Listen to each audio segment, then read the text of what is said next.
প্রকৃতি আমাদের দেশকে বিভিন্ন সম্পদ যেমন সবুজ ও সমৃদ্ধশালী বন এবং উর্বর সমতল জমি দিয়ে সাজিয়েছে। প্রাকৃতিক সম্পদে সমৃদ্ধ হওয়া সত্ত্বেও এই সম্পদগুলোর সুষম ব্যবহারে অজ্ঞতার কারণে আমরা সমস্যায় পড়ছি। জ্বালানি সরবরাহের অবস্থা এবং সার ব্যবস্থাপনা একটি দৃষ্টান্ত হিসেবে নেওয়া যেতে পারে।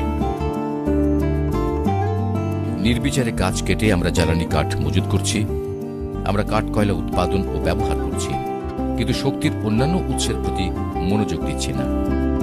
জমির উর্বরতা বৃদ্ধির জন্য গোবরের ঘুঁটে এবং শুকনো লতাপাতা ব্যবহার না করে সেগুলি চুলায় পোড়ানো হচ্ছে। ফসলের ক্ষেতে গোবর ব্যবহার না করে আমরা সেগুলো খালে বিলে জমা করছি।